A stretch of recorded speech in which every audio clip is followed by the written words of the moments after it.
habits that I really feel have transformed my life.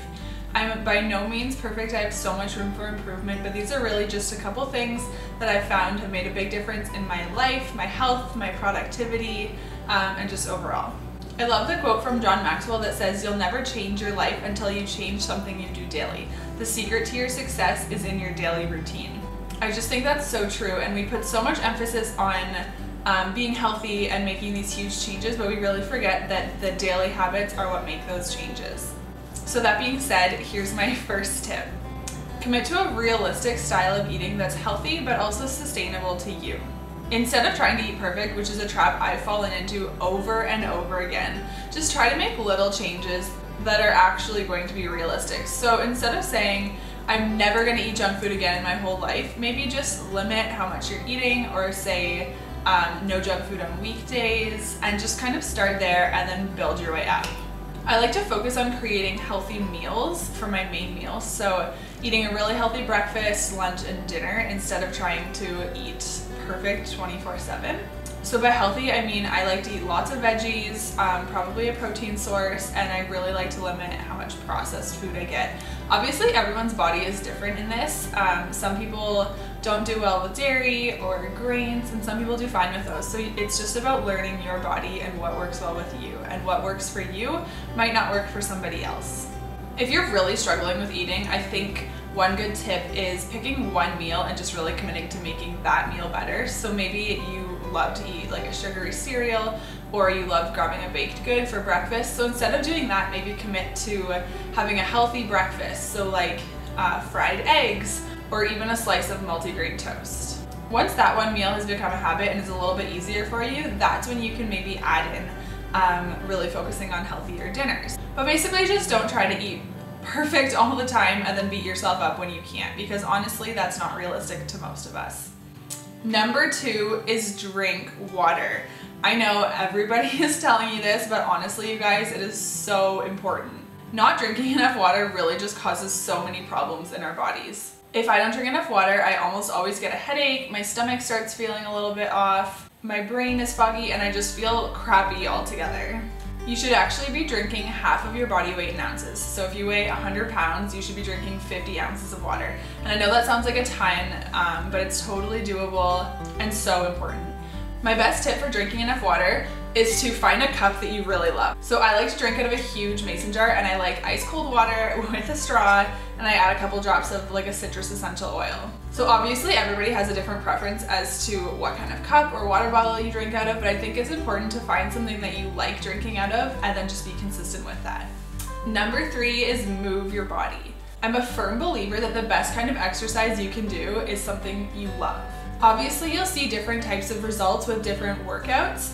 In my opinion, it's best to just find something that you really enjoy doing and just be consistent with that. So maybe you love doing yoga, so you'll do yoga 4 or 5 days a week. If you hate yoga, don't try to do yoga every day.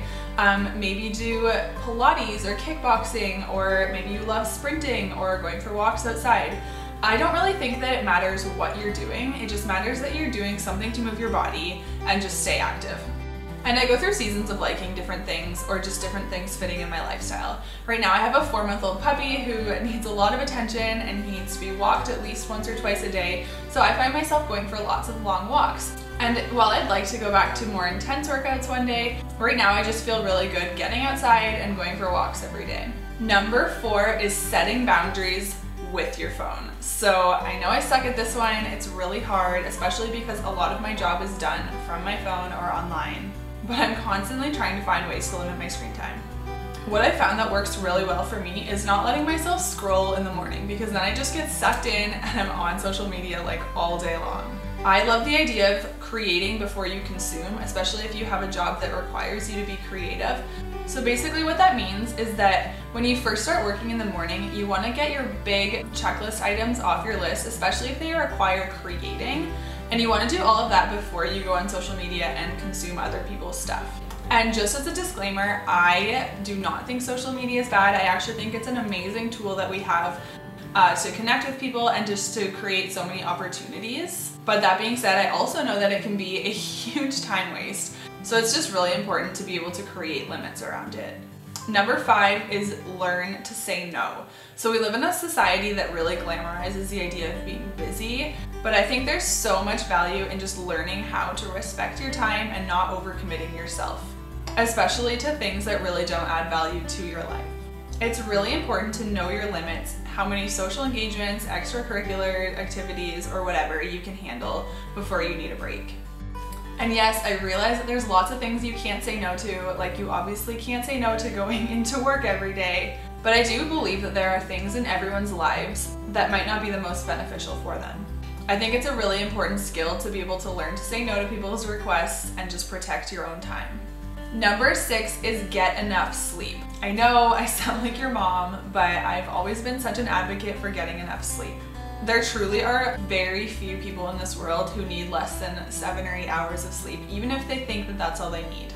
If you often find yourself moody or unable to concentrate, or if you get headaches a lot, that actually might be a sign that you need to be getting more sleep. Even though you may not feel tired, our bodies show signs of being tired in other ways. And if you think you don't have time to get 8 hours of sleep, go to my last tip, which was learn to say no, and maybe you need to rearrange your schedule and just learn to prioritize different things so that you can get enough sleep. Number 7, I know not everybody's gonna love this one, but it is to switch out listening to music or watching Netflix for doing things that are more productive, like listening to podcasts or audiobooks or reading a book that's really going to help you learn something. But for the most part, I've switched a lot of those activities over to more productive activities, like putting on a podcast instead. Especially when I was commuting to work every day, I could get through almost an entire audiobook in a week. I also love to listen to podcasts while I'm cleaning the house or getting ready for the day or walking my dog. Number 8 is to tidy up your space. I find that there's a direct correlation between the state of my house and the state of my brain. If my house is a disaster, if there's dishes everywhere, or if it's just a mess, I haven't made my bed all week, that's honestly probably how my brain feels as well. While I'm not perfect and my house is not always perfectly clean, I really try to keep up with things like cleaning the dishes, vacuuming the floor, just tidying up things, and that really just helps me a lot. And I also just find it way less overwhelming if I keep up with those things every day instead of having to do them all at once. And my last tip is just be patient with yourself. You can't expect your whole life to change overnight. Just work on small changes and really committing to those. It is hard to create new habits, so just give yourself grace if you mess up. Just really focus on today instead of dwelling on whatever happened yesterday, which I know sounds so cheesy, but it's true. Just always be striving to be a better person than you were yesterday. So that's it for my habits. I'd really love to hear what healthy habits you're implementing into your life. I just really find it interesting what different habits everybody does and what makes a difference for their lives. If you enjoyed this video, I'd really appreciate if you gave it a thumbs up and subscribe to my video.